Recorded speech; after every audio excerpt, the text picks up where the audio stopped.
Croiriez-vous que l'homme derrière l'écurie Aston Martin en Formule 1 possède une collection de Ferrari que même les collectionneurs les plus riches envieraient?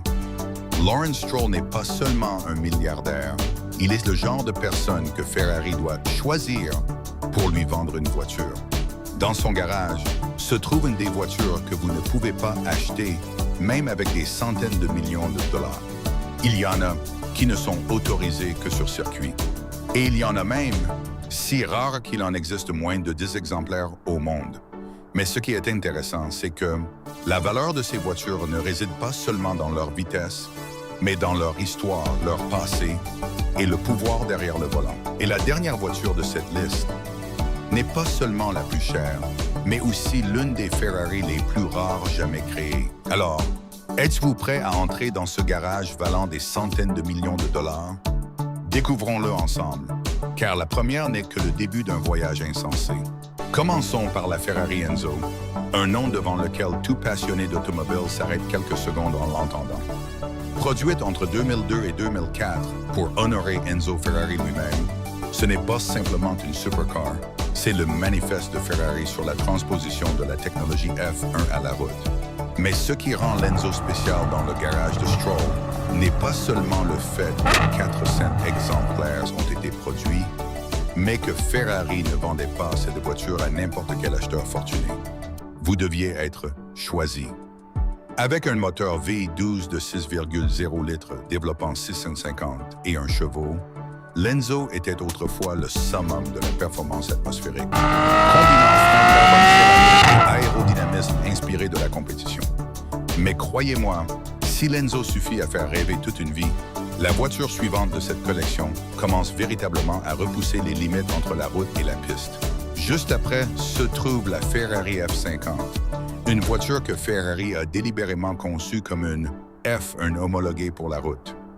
Produite entre 1995 et 1997 à seulement 349 exemplaires, la F50 possède l'ADN direct de la Formule 1, sans ABS, sans direction assistée et quasiment sans rien pour vous faire sentir en sécurité. Lawrence Stroll possède l'un des rares exemplaires encore existants et cela en dit long sur ses goûts en matière de collection. Son moteur V12 de 4,7 litres développant 513 chevaux peut propulser la voiture de 0 à 100 km/h en seulement 3,6 secondes. Mais les performances ne sont pas le plus important. C'est l'expérience de conduite brute et authentique qui fait de la F50 une légende.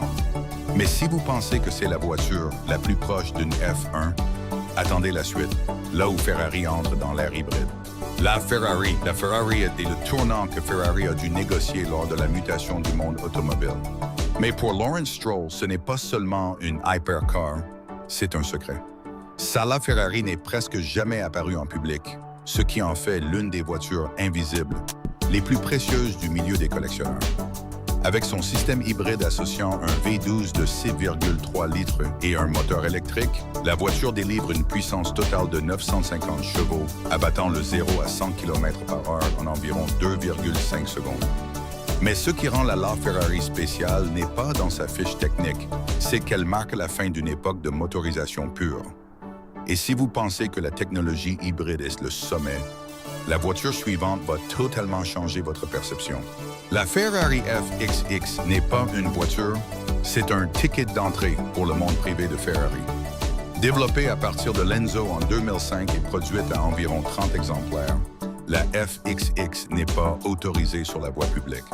Au lieu de cela, le propriétaire doit la confier à Ferrari et ne peut la conduire que lors d'événements exclusifs organisés par la firme. Lawrence Stroll en possède une, ce qui signifie qu'il fait partie du cercle restreint de personnes en qui Ferrari a assez de confiance pour intégrer ce programme de pilote d'essai privilégié. Son moteur V12 de 6,3 litres de plus de 800 chevaux en fait une véritable bête de course. Mais l'essentiel réside dans le fait que les données de chaque roulage sont transmises à Ferrari pour analyse. Mais tout cela n'est pas encore la version la plus extrême jamais créée par Ferrari. La Ferrari FXX est l'étape suivante et cette fois-ci, Ferrari n'a pas seulement amélioré, ils ont radicalement redéfini le concept d'hypercar. Lancée en 2014, la FXXK est la version réservée à la piste de la LaFerrari, dotée d'un système car ERS plus évolué, pour une puissance totale de 1036 chevaux. Ce n'est pas une voiture accessible si vous n'êtes pas sur la liste des clients les plus VIP de la marque. Et Lawrence Stroll, naturellement, en fait partie. Ses apparitions sur des circuits comme le Mugello ou Sonoma sont des événements suivis de près. Mais dites-vous bien, si une voiture de plus de 1000 chevaux n'est pas encore le summum de la valeur, qu'est-ce qui peut bien se trouver au-dessus? La réponse commence à se dessiner lorsque nous arrivons à la McLaren F1, une voiture qui n'est pas une Ferrari, mais qui force le respect du monde entier. Produite de 1992 à 1998 à seulement 106 exemplaires, la McLaren F1 a longtemps été la voiture la plus rapide du monde, avec une pointe à environ 240 miles par heure. Mais sa particularité réside dans sa configuration à 3 places avec poste de conduite centrale, offrant au pilote l'impression d'être aux commandes d'une véritable voiture de course. Des personnalités comme Elon Musk, Jay Leno ou Rowan Atkinson en ont possédé une. Et le fait que Lawrence Stroll en détienne un exemplaire prouve qu'il n'est pas seulement un amoureux de Ferrari, mais qu'il saisit l'importance historique de l'industrie automobile. Pourtant, malgré son statut d'icône planétaire, la McLaren F1 n'est toujours pas la pièce la plus chère de ce garage. La Ferrari 250 Testarossa nous replonge dans l'âge d'or de Ferrari en compétition. Produite à partir de 1957 à seulement 31 exemplaires, c'est l'une des voitures de course les plus titrées de l'histoire, ayant régné sur des épreuves comme les 24 heures du Mans. Lawrence Stroll ne se contente pas de la posséder, il l'expose lors d'événements prestigieux comme Pebble Beach, où les voitures ne sont pas de simples objets, mais sont célébrées comme des chefs-d'œuvre.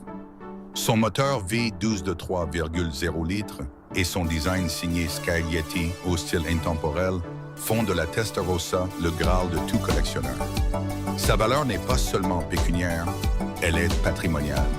Mais si vous pensiez avoir atteint le sommet, la dernière voiture va tout éclipser. Et voici, la Ferrari 275G TB4. Nart Spider, la pièce la plus onéreuse de la collection de Lawrence Stroll, estimée à environ 27,5 millions de dollars. Produite en 1967 à seulement 10 exemplaires au monde, ce n'est pas qu'une Ferrari, c'est le symbole même de l'exclusivité.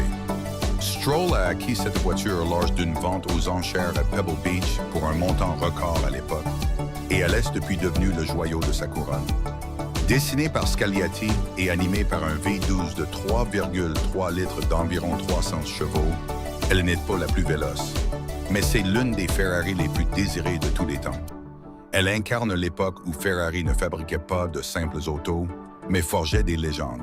Et voilà pour le garage de Lawrence Stroll, un lieu où chaque voiture n'est pas qu'un simple véhicule, mais un pan d'histoire, de technologie et de passion. Des F1 homologués pour la route aux prototypes de piste, jusqu'aux icônes rarissimes presque introuvables. Et vous, si vous deviez en choisir une dans cette liste, laquelle serait-ce? Partagez votre avis en commentaire, n'oubliez pas de liker et de vous abonner à la chaîne, car les prochaines collections pourraient être encore bien plus impressionnantes.